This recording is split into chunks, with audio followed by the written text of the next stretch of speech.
अस्सलाम वालेकुम। मैं पारसोज़ा पारस टीवी में आप सबको खुशामदीद कहती हूँ। उम्मीद करती हूँ कि आप सब लोग खैरियत से होंगे। ख़ानदान बनी हाशिम के किरदारों का सिलसिला जारी है और आज की जो वीडियो में लाई हूँ वो एक ऐसी हस्ती के बारे में है कि जिन्होंने वाक़या करबला के बाद बहुत क्रिया किया है। लेकिन उससे पहले अगर आप लोगों ने मेरे चैनल को सब्सक्राइब नहीं किया तो मेरे इस चैनल को सब्सक्राइब कर दें और साथ लगे बेल आइकन को ज़रूर दबाएं ताकि मेरी हर आने वाली नई वीडियो आप तक पहुंच सके। आज का टॉपिक बीबी रुबाब बिनते अमरुल कैस है।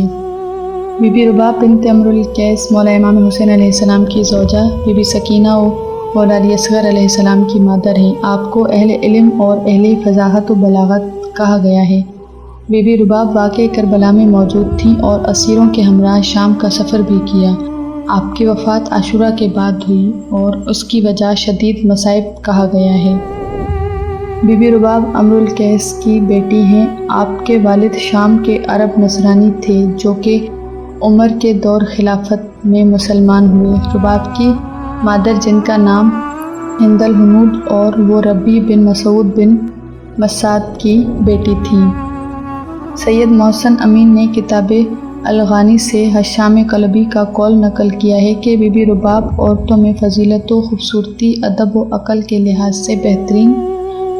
शेख मुफीद इमाम हुसैन अलैहिस्सलाम की औलाद का जिक्र करते हुए बीबी रुबाब का जिक्र इमाम हुसैन अलैहिस्सलाम की ज़ौजा के नाम से करते हैं कि एक कौल के मुताबिक अमरुल कैस हज़रत अली के साथ बहुत अकीदत और मोहब्बत रखता था, जिसकी वजह से अपनी एक बेटी का निकाह अमीरुल मोमिनीन और एक का इमाम हसन और एक का इमाम हुसैन अलैहिस्सलाम के साथ किया।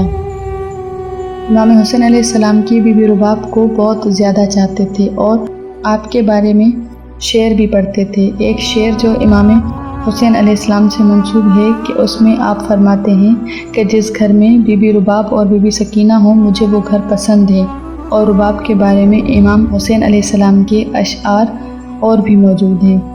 बीबी रुबाब से मौला इमाम हुसैन अलैहिस्सलाम की दो औलाद थी, एक बीबी सकीना और दूसरी मौला अली असगर अलैहिस्सलाम जो नहायत कम सनी में आशूरा के दिन अपने बाबा की आगोश में शहादत पर फायज हुए। तारीख़ में जो शाहिद मौजूद हैं उनसे ये साबित होता है कि बीबी रुबाब सलाम अलैहा करबला में मौजूद थी और असीरों के हमराह शाम भी गई। कहा गया है कि आपने हज़रत अली असगर की अपने बाबा की आगोश में शहादत को मुशाहिदा फरमाया। इब्न कसीरो दमिश्की के मुताबिक आप करबला में मौला इमाम हुसैन अलैहिस्सलाम के हमराह थी और जब मौला इमाम हुसैन अलैहिस्सलाम शहीद हो गए तो बहुत बेताब थी। इब्न कसीर लिखते हैं कि बीबी रुबाब अलैहिस्सलाम वाक़या करबला के बाद 1 साल से ज़्यादा ज़िंदा न रहीं और उसके 1 साल में दरख्त के साए में न बैठी और शदीद गम की हालत में इस दुनिया से चली गईं।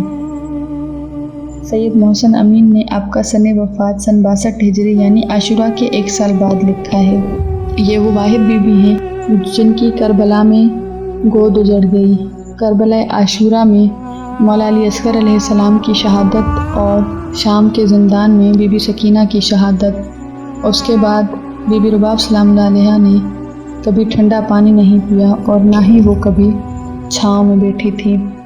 मैं उम्मीद करती हूँ कि आप लोगों को ये मेरी वीडियो पसंद आई होगी। अगर आप लोगों को ये मेरी वीडियो पसंद आई है तो मेरे इस चैनल को सब्सक्राइब कर दें और मेरे इस वीडियो को लाइक कर दें। जज़ाकल्लाहु खैर। अल्लाहुम्मा सल्ली अला मुहम्मद व अला मुहम्मद।